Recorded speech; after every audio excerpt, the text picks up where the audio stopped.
સમાચારમાં આગળ વાત કરીએ તો શ્રી અખિલ આંજણા કેળવણી મંડળ સંચાલિત આદર્શ શૈક્ષણિક સંકુલ ખાતેના પ્રાર્થના હોલમાં આજે તારીખ 10 ઓગસ્ટને રવિવારના રોજ યોજાયેલી 81મી વાર્ષિક સાધારણ સભા તથા કોમ્પ્યુટર લેબ અને બોરવેલ અનાવરણ કાર્યક્રમનું આયોજન કરવામાં આવ્યું હતું, જેમાં સમગ્ર આંજણા સમાજના ભાઈઓ અને બહેનો તથા હોદ્દેદારો મોટી સંખ્યામાં હાજર રહ્યા હતા. આજના કાર્યક્રમમાં શ્રી કનુભાઈ ચૌધરી, ડિરેક્ટર દૂધસાગર ડેરી તથા પ્રમુખ બિલ્ડર ગ્રુપના ગાંધીનગર બોરવેલના દાતા શ્રી તુષારભાઈ એન ચૌધરી, દાતા શ્રી વરુણભાઈ આર ચૌધરી, શ્રી આંજણા કેળવણી મંડળના હોદ્દેદારશ્રીઓ, સમાજના દાતાશ્રીઓ અને આગેવાનશ્રીઓ આ સાથે શ્રેષ્ઠીશ્રીઓ હાજર રહીને સંસ્થાના આ ઉત્સાહી પ્રમુખ અને સમગ્ર ટીમના કાર્યની પ્રશંસા કરી હતી.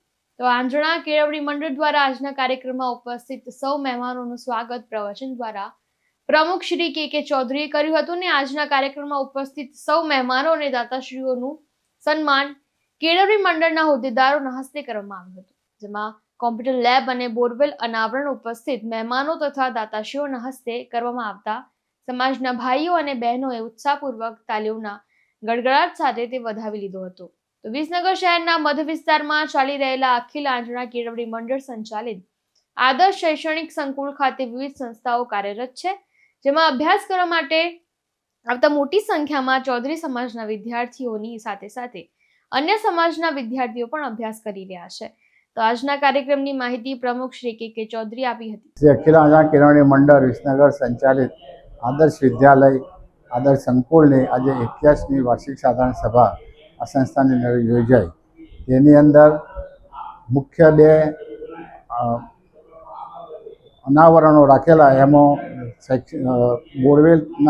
બોરવેલનું તેમજ કોમ્પ્યુટર ભવનનું ઉદ્ઘાટન રાખેલ, જે દાતાઓના હસ્તે કરવામાં આવેલ છે.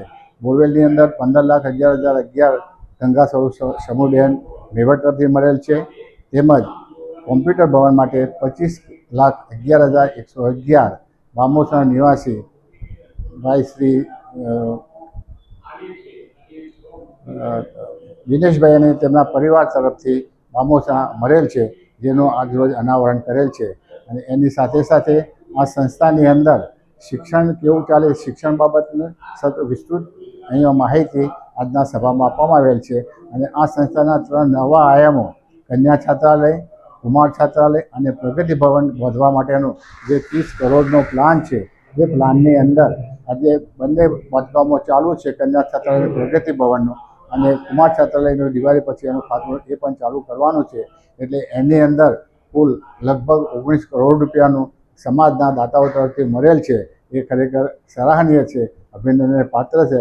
એમ આ સંસ્થા 75 વર્ષ પૂર્ણ કરેલા હોય એ સંસ્થા ફરીથી એક આધુનિક વિસનગરની અંદર અને આજુબાજુના બાળકોના શિક્ષણનું બની રહે એ માટે આ સમાજ સતત પ્રયત્નશીલ છે. અને આ સંસ્થા એ સમાજની પાયાની સંસ્થા છે.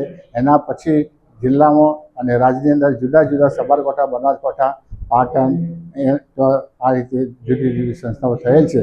પણ પાયાની સંસ્થા હોય, લોકોનો ઉત્સાહ છે, અને એ રીતે આ સંસ્થા ફરીથી વિસ્તૃતિ નવો આયામ, નવો ઓપ આપવા માટેનો પ્રયત્ન કરી રહ્યા છે. એ માટે સમગ્ર સમાજ અને ગામડાઓથી સતત દાન પણ મળી રહ્યું છે. એ માટે અભિનંદનને પાત્ર છે. જય હિન્દ, જય સરકાર. પ્રકાશ સોની સાથે વસીમ મંસૂરી, ચક્રવાત ન્યૂઝ, વિસનગર.